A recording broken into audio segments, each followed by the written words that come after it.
우리는 어제 요한계시록 13장을 보았습니다.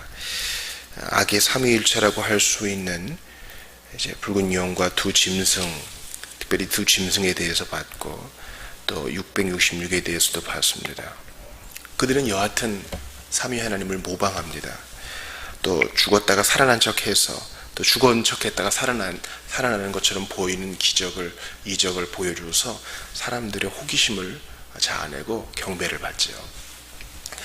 우리는 예수께서 초림하시고 성육신 하셔서 오시고 재림하실 때 그 사이를 모두 종말이라고 부릅니다. 이 종말의 때에 적그리스도 거짓 선지자들이 판을 칠 텐데요. 그러기 위해서, 즉 그들을 잘 대적하기 위해서 우리는 실력을 갖추어야 하고 교회는 잘 배워야 합니다. 분별력을 키워야 하는 것입니다. 그러려면 종말 하나만 집중적으로 볼 것이 아니라 성경 전체를 볼 수 있는 안목이 있어야 되고 꾸준히 통독을 습관화해야 합니다. 또한 아울러서 성경 전체의 맥을 꿰 수 있는 교리 공부에도 힘을 써야 합니다. 교리는 사람 만든 거 아닙니까? 그렇지 않습니다. 교리는 성경을 요약한 것이요 주제별로 모아놓은 것이기 때문에 이른바 네이비게이션처럼 우리의 교리가 어디에 위치하고 어떤 관련이 있는가를 살펴볼 수 있는 겁니다.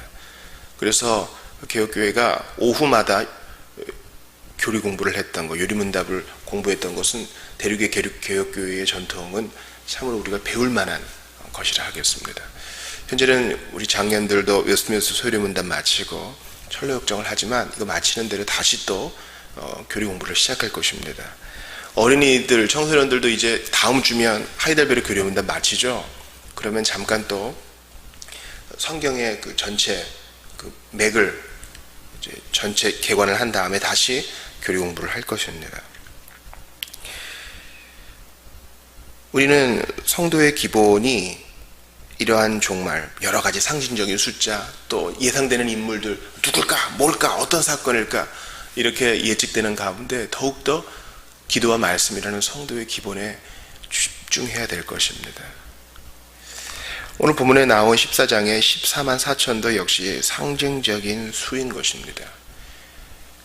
우리 야곱의 12지파, 이스라엘 12지파의 12, 또 12사도의 12, 더 많음을 의미하는 천, 이것이 이제 14만 4천이 의미하는 것이죠. 구속받은 자들, 택하심을 받은 자들을 말하는 것입니다. 이른바 어떤 이단에서처럼 24만 4천이 다 구원받으면 예수님 오신다 이렇게 얘기하는데 그것은 영적인 해석으로는 맞을 수 있어요. 그러나 문자적으로 이것을 13만 9,999명이야. 한 명만 더 믿으면 된다. 그렇게 볼 수는 없는 겁니다. 이른바 신천지에서 14만 4천, 이미 교인들이 훨씬 이 수를 넘어가니까 이것을 또 다르게 해석해서 사람들을 꼬이죠.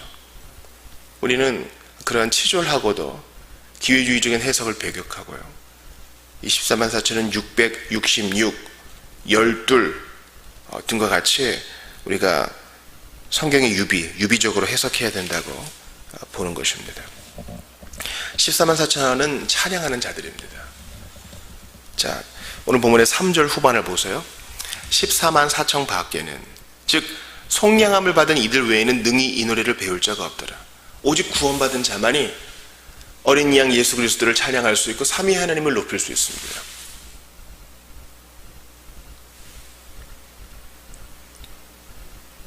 그러나 마귀는요, 마귀도 여러분 삼위 하나님을 알아요. 마귀와 그의 졸개들도 삼위 하나님을 알지만 회개도 안 하고 찬양도 안 합니다. 그냥 떨기만 할 뿐입니다. 그러므로 신학의 가장 궁극적인 목적은 바로 찬양, 예배입니다. 저는 우리 기독교 예배가 단지 설교에 집중되어서는 안 된다고 봅니다. 물론 설교의 시간이 잘 안배돼야 되겠죠. 그래서 이제 웨스트민스터 예배 모범 같은 경우는 설교가 길어져서는 안 된다. 1시간 정도가 적당하다 이렇게 얘기했어요. 그것도 이제 영구불변한 규칙은 아니죠. 설교 전체에서, 예배 전체에서 설교가 가지는 비중이 있지만 그게 전부가 되어서는 안 된다. 그래서 칼빈 같은 경우는 파렐이 너무 설교를 길게 하니까 지적하고 나무라게 되었습니다. 우리가 하나님 말씀을 집중하는 목적은 뭐예요? 주님을 찬양하기 위해서입니다. 선교의 목적도 찬양과 예배를 위해서입니다. 헌신과 봉사의 목적도 주님을 찬양하는 것입니다. 순교의 목적도 마찬가지죠. 어떤 음악을 연주한다는 찬양의 개념을 넘어서서 주님만 높임 받으시면 14만 4천이 구속받은 목적 이루어지는 것이니 저는 괜찮습니다.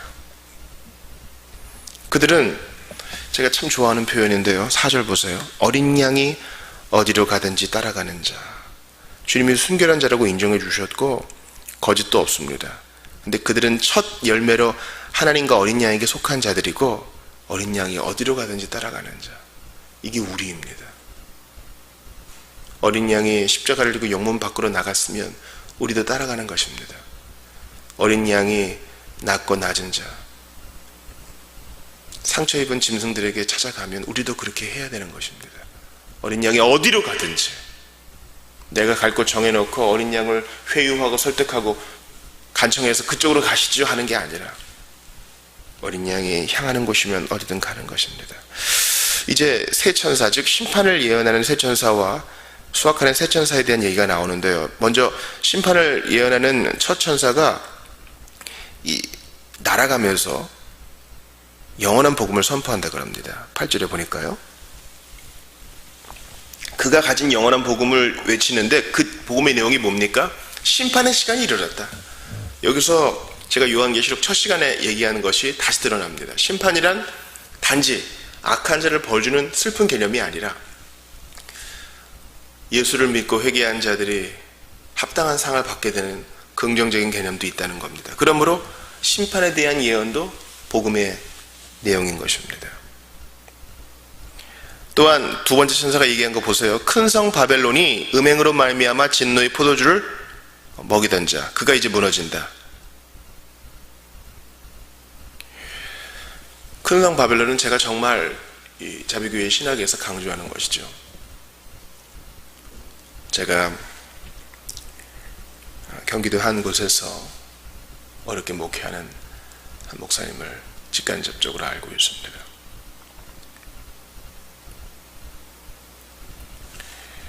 그분은 안수받은 지 이제 몇 년이 흘렀고 한 교회를 섬기고 있는데 참 애석하게도 방문자들이 있고 한 명도 등록을 하지 않고 언제부턴가 교회에서 가족들하고만 예배를 드립니다. 물론 이분은 참 귀한 일을 해요.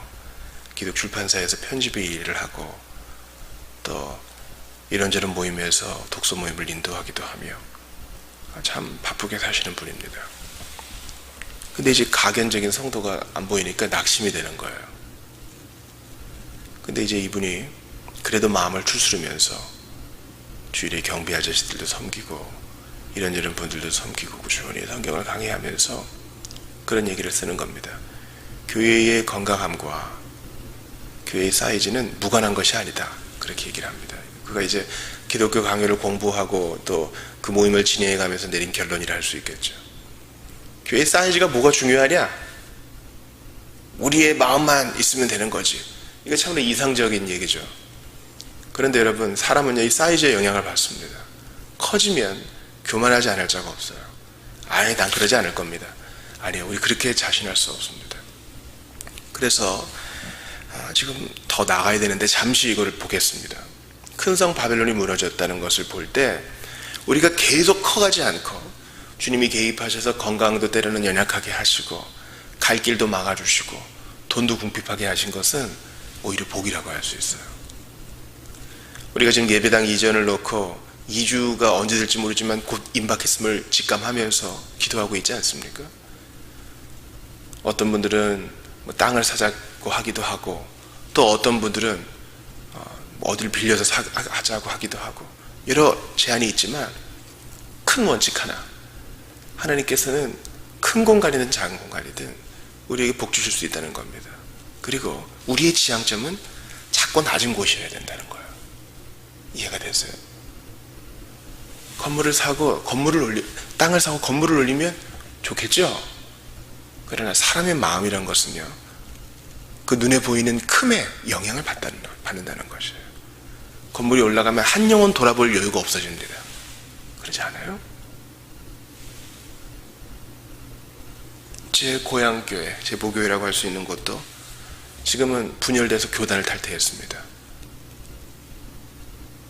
이 큼의 원인이 있었던 거예요. 여러 이유가 있겠지만, 그러므로 우리는 큰 성 바벨론의 반대말이 작은 성 예루살렘이 아니라 거룩한 성 예루살렘임을 기억해야 돼요. 우리가 이런저런 고난이 있어도 예수님 따라 거룩을 추구한다면 그것으로 된 겁니다. 세 번째 천사는 이 표를 받은 자에게 진노가 있을 것이라고 얘기하면서 13장에서 얘기한 것을 반복하죠. 성도들의 인내가 여기 있나니 그들은 하나님의 계명과 예수에 대한 믿음을 지키는 자니라. 어제도 우리 성도들에 대한 그 인내를 봤어요.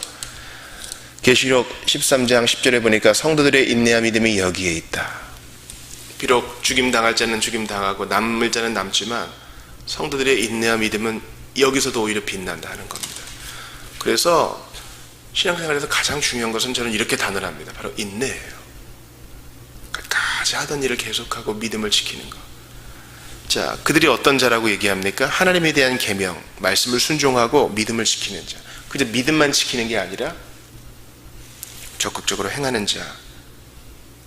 그에게 인내의 상급이 주어진다는 겁니다. 그러면서 하늘에서 나는 음성이 뭐라고 얘기합니까? 성령께서 뭐라고 말씀합니까? 주 안에서 죽는 자들 복이 있다. 그들이 이제 수고 그치고 편히 쉴 것이다. 그들이 행한 대로 가품을 받을 것이다. 상을 받을 것이다 합니다. 사랑하는 여러분,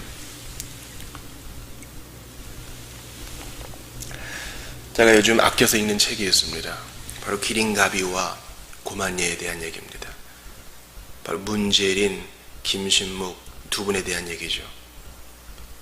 우리 문익한, 문동한 님의 아버지 어머니에 대한 얘기입니다. 처음에는 이 고만예에 대한 동화를 읽다가 크게 감동을 받았고 이제 그분에 대한 삶을 후손들이 정리한 것을 봅니다. 얼마나 그 두 분이 수고가 많았어요. 용정에서, 간도에서의 삶, 구한말의 삶, 문명을 깨치는 삶, 일제강점기의 삶, 피난과 유학의 삶, 전쟁, 그 소용돌이, 가족의 죽음, 동생의 죽음, 딸의 죽음, 사랑하는 두 아들은 감옥에 갇히고 캐나다에 가서 또 민주화 운동을 하다가 이 땅에 와서도 쉴 수 없고 박정희 정권을 규탄하면서 여러 불이익을 받고 얼마나 고단한 삶입니까? 그러나 주님을 앞세우고 대의를 쫓는 삶은 복이 있습니다. 쉴 날이 올 것이기 때문입니다. 주님이 부족하지만 우리가 해봤자 얼마나 하겠어요. 그러나 그 행한 것에 합당한 상급을 주신다는 겁니다. 사랑하는 여러분, 심판은 영원한 복음입니다.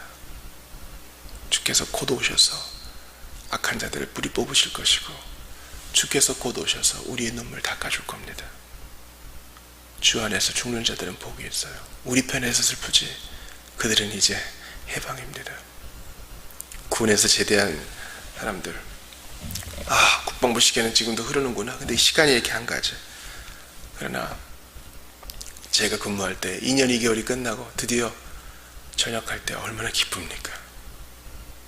우리가 예배 때 모이는 것은 마치 그런 군인이 휴가를 얻는 것과 마찬가지.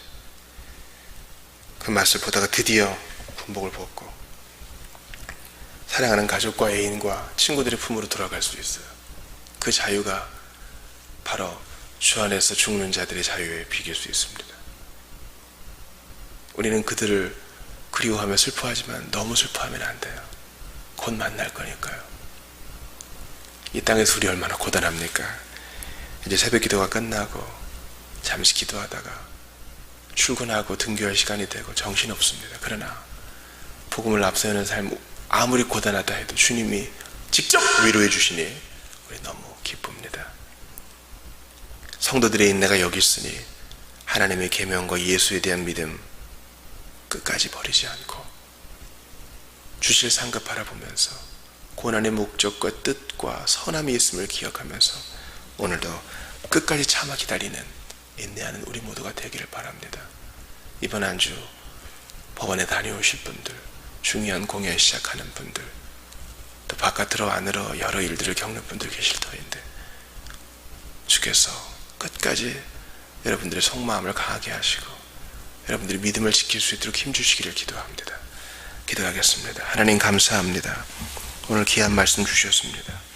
주께 드려지는 인생 되기 원합니다. 끝까지 인내하게 하여 주시옵소서. 부름받은 14만 4천, 거듭난 구속받은 14만 4천답게 주께 올려드릴 찬송을 부르며 오늘도 견딤의 노래를 부르며 어린 양만을 높이게 하소서.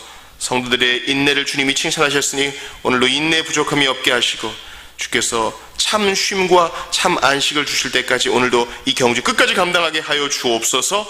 죄인이 죽으시고 부활하신 예수님 이름으로 기도하옵나이다. 아멘.